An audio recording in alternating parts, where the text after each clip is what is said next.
Buenas tardes a todas y a todos. Como ha dicho Javier, mi nombre es Alberto Granados. Tengo el enorme honor de presidir la Asociación Esperantista de Teruel, la asociación llamada Liberanimo, y durante un rato les voy a contar un poquitín lo que es el Esperanto, cómo nació el Esperanto, para qué nació el Esperanto, sobre todo cómo se organiza el idioma.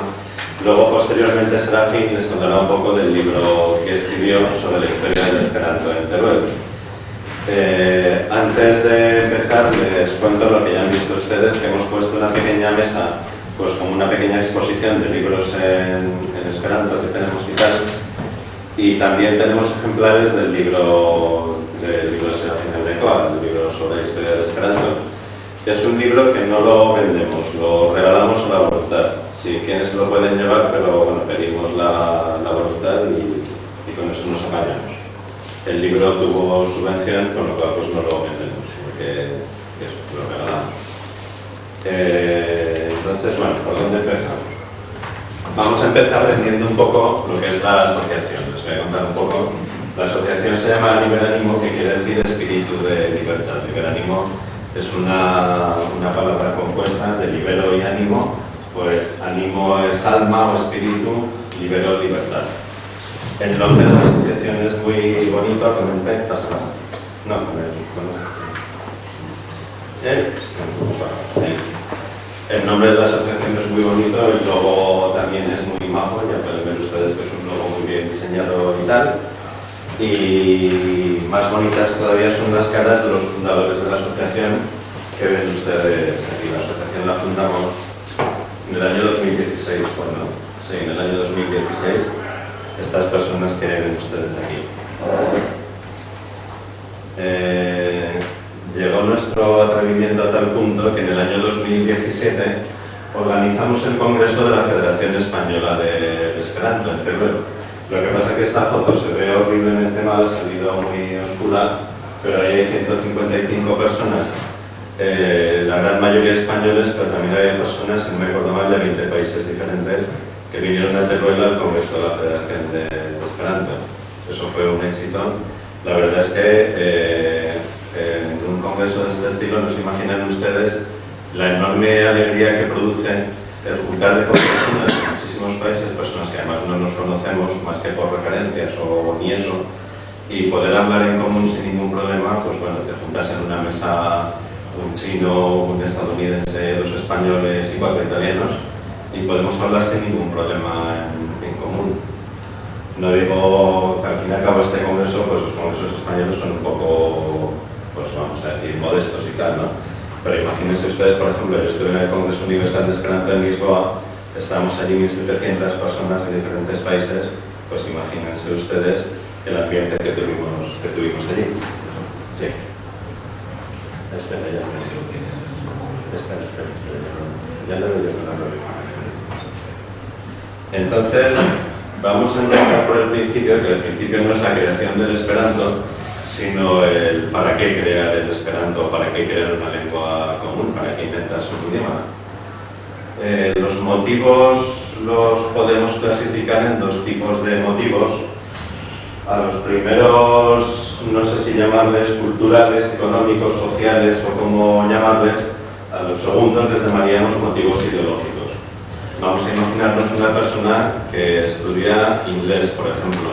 Nadie estudia inglés por motivos ideológicos. El inglés se estudia por motivos culturales, económicos, abre puertas, porque te permite leer todo en internet, porque te permite comunicarte cuando viajas, lo que sea, ¿no?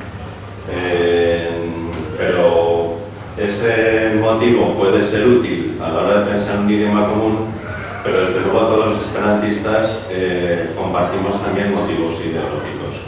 El esperanto nos puede parecer un idioma muy útil, muy interesante, muy necesario, o que sería muy útil si se hablara mucho, pero todos los esperantistas tenemos un ideal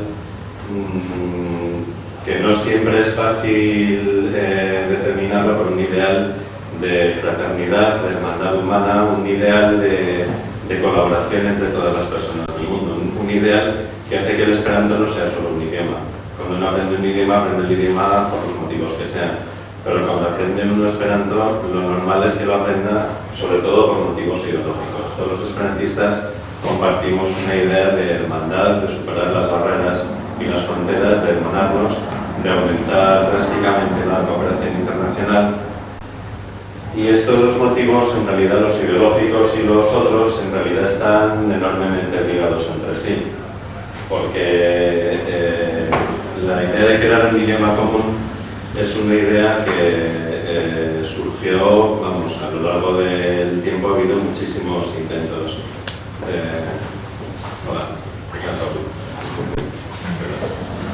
Ha habido muchos intentos de implantar lenguas comunes o idiomas comunes, y el esperanto fue solo uno de los intentos que hubo, lo que pasa es que fue el más exitoso de todos. Si pensamos un poco, nos vamos un poco, el señor que inventó el esperanto es este señor, Ludwig Zamenhof. Esto que ven aquí es un sello de Bulgaria.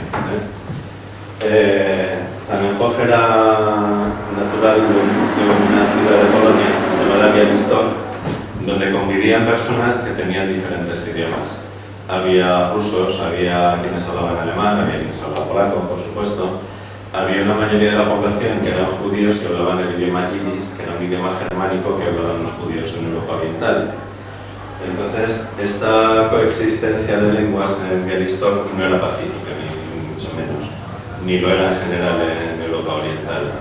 Cada comunidad, aunque vivían mezclados entre sí, los habitantes, cada comunidad lingüística tenía barreras con respecto a los otros hablantes.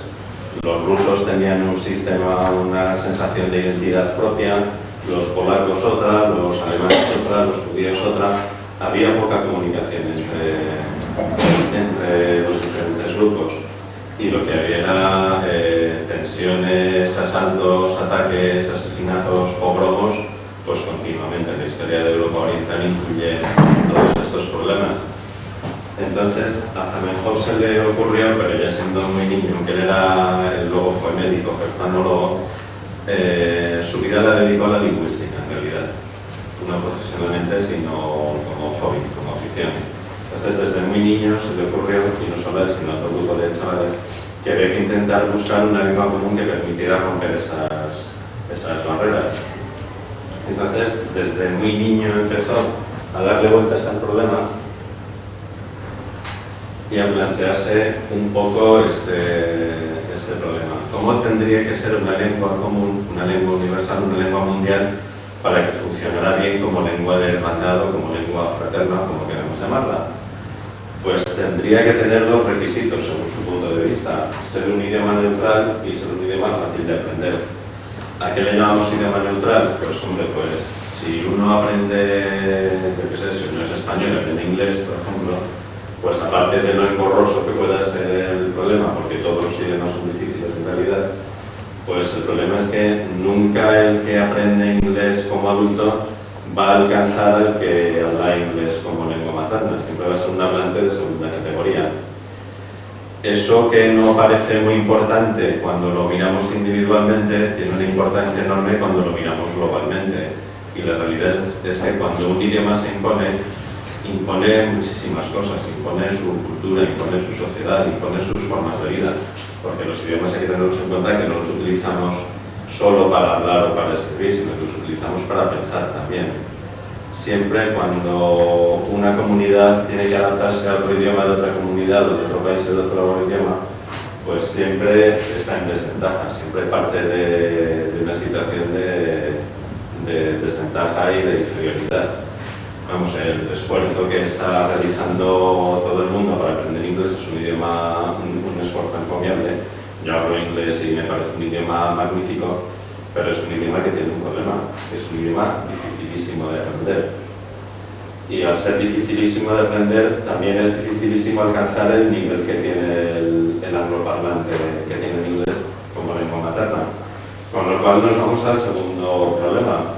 Un idioma que fuera fácil de aprender sería fácil de utilizar y minimizaría mucho la barrera existente entre los hablantes como lengua materna y los que lo aprenden luego. Esto es un poco teórico, es decir, pero bueno, ¿y un idioma fácil? ¿Qué significa un idioma fácil? Todos los idiomas tienen cosas difíciles y todos los idiomas tienen cosas fáciles. Entonces, desde muy chaval, Zamenhof, que era un excelente políglota y que hablaba un montón de idiomas, pues empezó a darle vueltas a qué idioma podía organizarse como idioma común.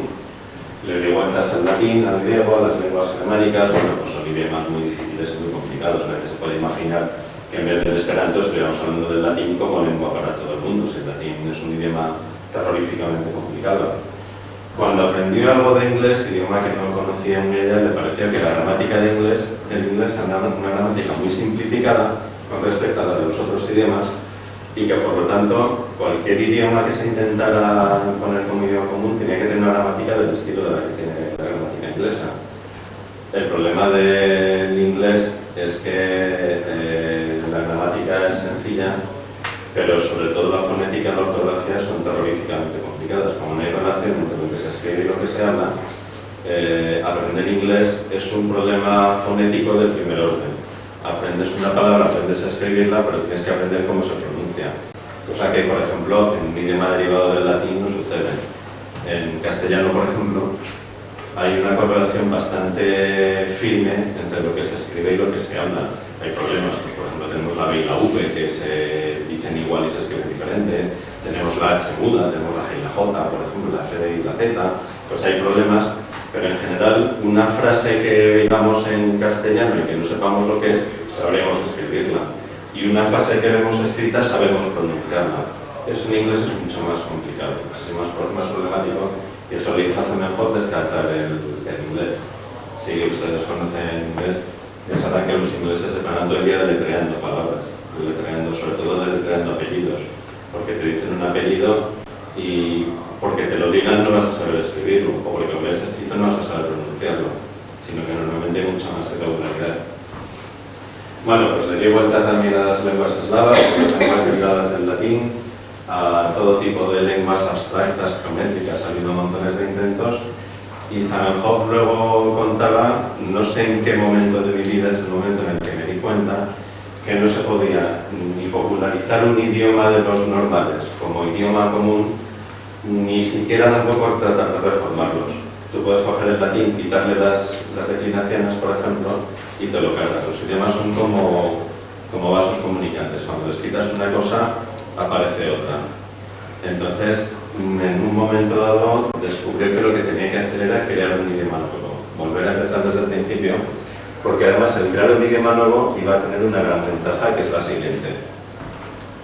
Zamenhof, como hemos visto, le dio vueltas a todos esos idiomas y se dio cuenta de que todos los idiomas tienen alguna dificultad y alguna complicación especial, pero resulta que esas dificultades y complicaciones no son comunes a todos los idiomas, sino que cada idioma tiene la suya. Por ejemplo, el problema de que no haya correlación entre lo hablado y lo escrito es un problema del inglés, pero eso no sucede, por ejemplo, en los idiomas derivados del latín. En cambio, los idiomas derivados del latín tienen una gramática, sobre todo una gramática de verbos, terroríficamente complicada.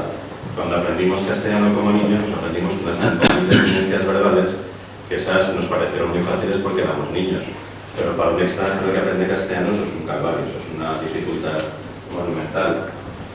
Lo mismo con respecto al vocabulario. Hay idiomas, especialmente las lenguas eslavas, que organizan muy bien los vocabularios a base de raíces, y a las raíces se les aplican muchos sufijos y se pueden formar muchas palabras, mientras que en otros idiomas, y el castellano es uno de ellos, utilizamos el mismo sistema de raíces y sufijos, pero utilizamos de una forma tan irregular que no nos aprendemos así las palabras. Por ejemplo, yo qué sé, si pensamos en un sufijo que significa profesión, pues tenemos, yo que sé, taxista, pues el sufijo IST significa profesión. Pero luego tenemos porero, el sufijo ero también. Luego tenemos albañil, luego tenemos yesair, luego tenemos leñador, luego tenemos, bueno, pues hay un montón de sufijos que significan lo mismo, que significan profesión. Con lo cual nos aprendemos las palabras relativas a las profesiones de memoria y no nos aprendemos raíz y sufijos, que eso sí que se hace en otros idiomas y que es un sistema que simplifica mucho el vocabulario porque permite aprender muchas palabras muy rápidamente.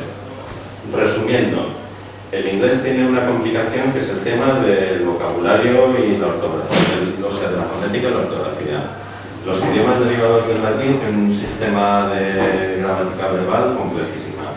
Los idiomas eslavos y germánicos tienen declinaciones, tienen una gramática complicada, pero tienen un vocabulario mucho más organizado que otros idiomas. ¿No sería posible crear un idioma que de cada uno de esos idiomas cogiera las cosas fáciles y no cogiera las cosas difíciles? Es decir, un idioma en el que haya total correspondencia entre lo que se escribe y lo que se habla, un idioma que tenga una fonética bien organizada y una ortografía simplificada, un idioma que tenga una gramática simplificada como tiene en inglés, por ejemplo, un idioma que organice bien el vocabulario a base de raíces conocidas y de sufijos. Y si nos ponemos a pensar, lo contrario de estas cosas, las complicaciones que existen en los idiomas, no le aportan absolutamente nada a un idioma. Por ejemplo, el hecho de que el castellano tenga 5 vocales escritas y pronunciadas, A, E, I, O, U, es una ventaja que no tienen otros idiomas. Montones de idiomas tienen las 5 vocales, pero las pronuncian de formas diferentes. Por ejemplo, el inglés tiene 13 fonemas diferentes para las vocales. Eso en realidad no le aporta nada al idioma. Un idioma puede funcionar perfectamente con solo las 5 vocales, como el castellano. Las desinencias verbales que tiene el castellano no sirven, no le aportan nada al idioma.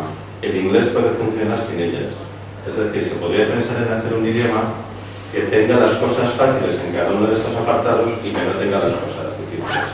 A eso dedico Zamenhof su vida y les aseguro que el esperanto es un idioma que bien estudiado y bien organizado se aprende muchísimo más rápidamente que cualquier otro idioma, vamos a decir entre comillas, normal o natural, o como queramos decirlo. No me quiero extender mucho en la descripción del idioma porque me podría llevar un montón de tiempo. Me encanta desde el punto de vista lingüístico el esperanto, aunque el esperanto no fuera por la idea de fraternidad, sino que fuera solo un idioma, me parecería un idioma magnífico y me podría estar toda una tarde explicándolo. Con lo cual le quitaría tiempo al poco que se tiene. Entonces, el esperanto, digamos que tiene una correspondencia absoluta en la escritura y pronunciación. No hay ningún tipo de excepción ni irregularidad. Una vez que te aprendes las 27 letras y cómo se pronuncian, eso es para toda la vida, no hay ningún tipo de irregularidad. Ves cualquier palabra, sabes pronunciarla. Oyes cualquier palabra, sabes escribirla. Se dividen las palabras en sílabas, todas las palabras son llanas para que no haya problemas con la acentuación.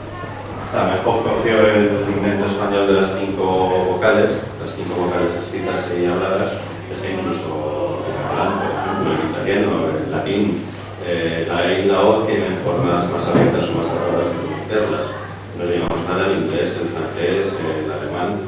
Bueno, pues muy pocos idiomas tienen solo las 5 vocales escritas y habladas, ¿no? Eso pasa en el castellano por influencia del euskera. Bueno, pues eso, la fonética y la ortografía están organizadas de esta forma que sean mucho más fáciles que en un idioma normal. La gramática está simplificada. Hay un sistema de desinencias gracias al cual la última letra de cada palabra nos dice qué tipo de palabra es. Por ejemplo, es que se me ha descuadrado totalmente esto. Bueno. Si una palabra acaba en O, ya sabemos que es un sustantivo. Si acaba en A, ya sabemos que es un adjetivo. Si acaba en E, ya sabemos que es un adverbio.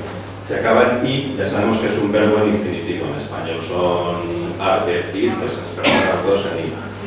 Si una palabra acaba en as, is, os, us, significa que es un verbo conjugado en presente, pasado, futuro o en condicional. Bueno, pues esto cuesta aprenderlo, un minuto, 2 minutos, 3 minutos, lo que cuesta, ¿no? Y eso nos permite enfrentarnos a un texto en esperanto y aunque no tengamos ni idea, pues enseguida sabremos Pues yo que sé que esta palabra es un sustantivo que acaba en A, sangre. Esta palabra es un sustantivo porque acaba en O. Esta es un adjetivo, ardiente. Esta es un adverbio, fuertemente, porque acaba en E.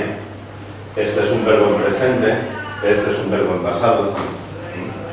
Eso es un sistema que nos ayuda muchísimo a la hora de enfrentarnos a cualquier texto en esperanto.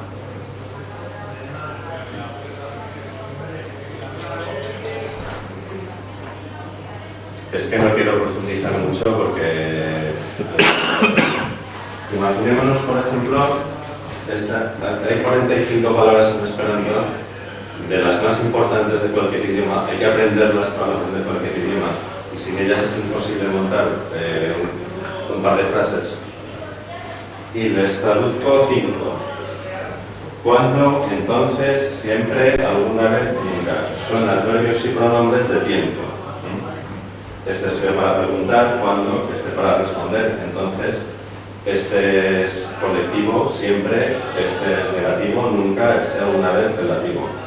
Son 5 palabras que en realidad no se parecen entre sí nada.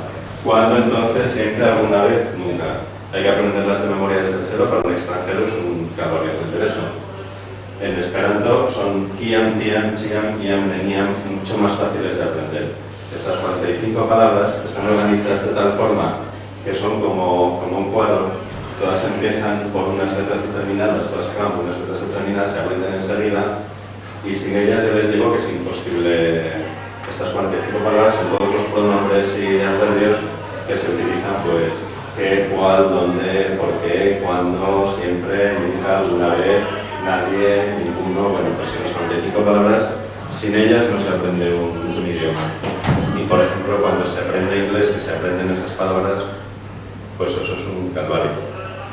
Con respecto al vocabulario, y ya voy a acabar y voy a hacer paso hasta el fin, el vocabulario del esperanto está organizado de tal forma, como les he dicho, por un sistema de raíces y sufijos. Los sufijos son 10 prefijos y 29 sufijos, si no me acuerdo mal. Y las raíces, Zamenhof lo primero que hizo es un librito con, no sé si eran 1500 raíces, no me acuerdo la verdad, y unas cuantas reglas de organización gramatical. Esas raíces, aplicándoles los sufijos, permiten hacer un montón enorme de miles de palabras. Y además esas raíces en todo momento cogieron las raíces más conocidas. ¿Qué significa esto? Pues que montones de palabras tienen raíces comunes a muchos idiomas. Cuando uno coge, yo qué sé, pues que palabra tabaco, por ejemplo, pues en español tabaco, en inglés tabaco, en francés algo parecido, en italiano algo parecido. Bueno, pues esa raíz es común a un montón de idiomas. Ahora las raíces en otros idiomas, pues es la común. Entonces, de cada una de las palabras siempre estoy buscando la raíz más común, la raíz que se utilizará más a la vez en más idiomas. Y la consecuencia de todo esto es que en francés utiliza y conoce más del 90% de las raíces del esperanto. Un inglés, el 78%. Hay que tener en cuenta que el inglés tiene como un 60% de raíces derivadas del latín también.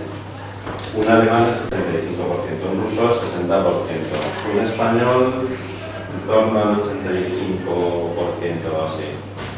En el momento en que vemos un texto en esperanto, hace un momento hemos visto uno, visto así el texto, pues parece una cosa indescifrable, palabras que acaban en J y yo qué sé. En el momento en que empiezas a profundizar un poco, te das cuenta que montones de raíces las conocemos. Vestitai, vestidos. Taboi, días. En castellano utilizamos una raíz diferente de la de otros idiomas, pero tabo es una raíz muy común en muchos idiomas. Urbeto, ciudad pequeña. Versidis, decidió. Montones, actoroi, no necesita mucha explicación, ¿no? La gran mayoría de las raíces del esperanto las conocemos todos y las usamos todos. Hay que tener en cuenta que Zamenhof era ruso parlante. Él podría haber hecho un idioma a su medida, haber dicho, bueno, pues meto todas las raíces de las lenguas eslavas. no hizo eso, sino que lo que hizo fue buscar siempre las raíces más conocidas, que normalmente son raíces derivadas del latín o de las lenguas germánicas. Ese es el sistema por el cual, una vez conocidas las raíces, porque las conocemos y las utilizamos normalmente, de que se piensen, pues por ejemplo, una raíz como mano, por ejemplo, se utiliza en español, se utiliza en italiano, se utiliza en francés, se utiliza en un montón de idiomas. En inglés no se utiliza, en inglés se dice hand. Pero en inglés se va a decir manual, por ejemplo, o se va a decir manufacture. En realidad en inglés también conoce esa raíz. Las raíces derivadas del latín las conoce un porcentaje de la humanidad altísimo. Claro, al final, una crítica que se le puede hacer al Esperanto es que el Esperanto es un idioma basado mayoritariamente en los idiomas de los países que han dominado el mundo, los idiomas de las raíces derivadas del latín o de los idiomas germánicos, del inglés o de donde sea. Eso es cierto, pero si también hubiera dicho, bueno, pues vamos a meter raíces chinas, raíces coreanas, raíces japonesas, no sé qué, habría hecho el idioma inutilizable. El idioma funciona si las raíces son fáciles, si se conocen, si la mayoría de la gente los conoce. Hay que tener en cuenta que la mayoría de la población del continente americano y del continente africano y del continente asiático también conocen idiomas derivados del latín o lenguas germánicas como el inglés.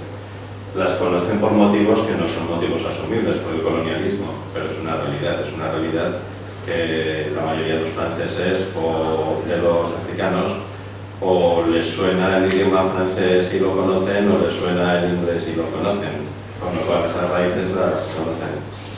Resumen del tema, pues el Esperanto es un idioma al cual te puedes interpretar mucho más rápidamente y mucho más fácilmente que otros idiomas.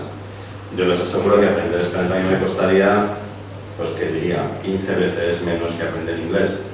Y además me costó nada, o sea, escoger un librito y la mayoría de los esperantistas hemos cogido un libro y nos hemos aprendido un método o algo por el estilo, sin necesidad de profesores, de academias. Claro, aprender, por ejemplo, inglés o francés o español requiere muchísimo más trabajo y muchísimo más dinero. Bueno, pues esto es todo. Podría seguir indefinidamente diciéndoles un montón de cosas relativas al Esperanto, pero casi prefiero cederle paso a Serafín y les animo a que profundicen un poquitín en este tema, que les aseguro que realmente es curioso este idioma. Y les aseguro que la comunidad que formamos los esperantistas somos muy poca gente, eso hay que asumirlo, pero es un grupo de tal actividad, de tal producción cultural, que a veces parecemos mucho más de lo que somos. En realidad, yo veo un poco las cosas que hacen los grupos esperantistas que hay en España y la Federación de Esperanto y tal, y parecería que fuéramos muchas más personas de los que somos. En realidad somos poca gente, pero hay mucho escritor, mucho poeta, mucho cantante, mucho movimiento.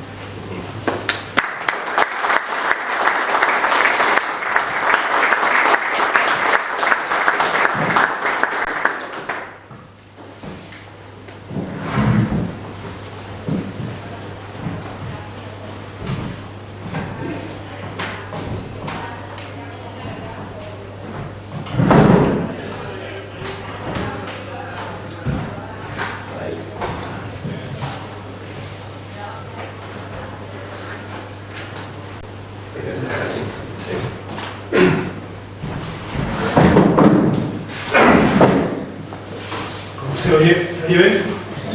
Buenas tardes, encantado de estar en Alcañiz.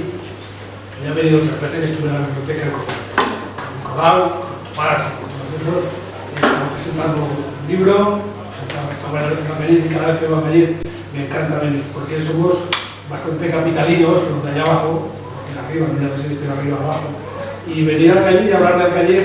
Yo he publicado cosas de Alcañiz y siempre me he dicho que trabajo en Bajo Aragón, la región que decían en aquella época la gente de aquí del Bajo Aragón. Bien, yo soy Serafín Aldecoa, soy historiador, no sé Esperanto. Yo hice el libro está escrito bueno, he traído unos libros para el liceo que tiene biblioteca, no los que he publicado yo, los que he publicado yo, entonces si se los lleváis, no sé si en biblioteca y si no se lo dais los dejaremos en la biblioteca de aquí. Sí, exacto, más eso de mi parte. nos conocemos bastante. Gracias. Estudiamos juntos un profesor Tomás. O sea que... Bien, entonces, esto fue un encargo, porque yo tenía, a ver si me... Bueno, estos son un poco mis datos personales, mi identificación, así en general. Es un poco, pues eso, para que vean ustedes la preparación, la formación que tengo para tratar estos temas. Tengo una tesis doctoral ya aparcada, pero me gustan estas cosas, me gustan cositas de estas que son encantadoras. Fue un encargo más o menos de la